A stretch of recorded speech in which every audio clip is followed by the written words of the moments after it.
اب آپ کو ایک اور ایسی جب مسئلہ آگے تو بیان کر دوں. ایک بہت بڑے عالم گزرے, میں نے بار بار اس کا ذکر کرتا ہوں, کیا کروں, عالم اتنے بڑے بڑے, ان کے علاوہ کوئی نظر ہی نہیں آتا. تو ایک بہت بڑے عالم گزرے ہندوستان کے اندر, ان کی بیشتی زیور آپ کے گھروں میں موجود ہوگی.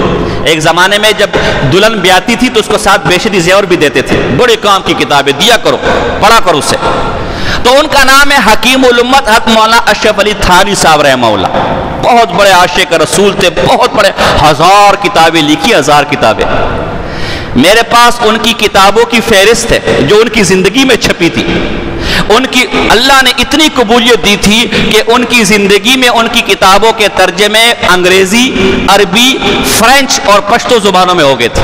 دیکھو اتنے بڑے عالم تھے, 1000 کتابیں لکھی ہیں, معمولی بات نہیں ہے. یہ تو کتابیں لکھنے والے سے پوچھو کہ 1000 کتابیں لکھنے والا کتنا بڑا عالم ہوتا ہے.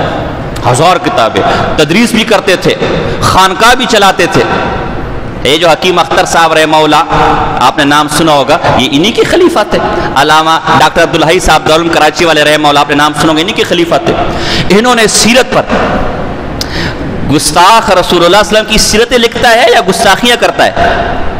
جو رسول اللہ کا گستاخ ہوتا ہے وہ حضور کے فضائل بیان کرتا ہے یا سیرت لکھتا ہے یا حضور کو گالیاں دیتا ہے؟ گستاخ کبھی حضور کے فضائل بیان, وہ تو گستاخ ہے نا. یہ علماء تو بڑے بڑے عاشق تھے, ان کا تو کام ہی سیرت رسول تھا.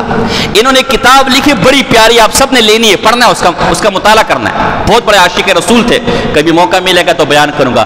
نشر الطیب کے نام سے ان کی کتاب ہے, چھوٹی سی کتاب ہے. آپ نے دکاندار کے پاس جانا ہے, اس کو لینا ہے, اس کو پڑھنا اگر موقع ملے. نشر الطیب چھوٹی سی کتاب ہے. یہ پتہ ہے نشر الطیب کیوں لکھی ہے؟ یہ اس لیے لکھے کہ تھانہ بھون, ان کے علاقے میں طاعون آ گیا تھا, تو انہوں نے کتاب لکھی کہ حضور کی سیرت کی برکت سے یہ طاعون انشاءاللہ دور ہو جائے گا. تو جب کتاب لکھی, کتاب مکمل کی, حضور کی سیرت کے لکھنے کی برکت سے اللہ نے اس علاقے سے طاعون ختم کر دیا. کوئی آدمی بھی طاعون سے نہیں مرا. تو جب حضور کی سیرت کے لکھنے کی کتنی برکات ہے, حضور کی سیرت کو اپنانے کی کتنی برکات ہوگی, یہی تو تم سمجھتے نہیں ہو.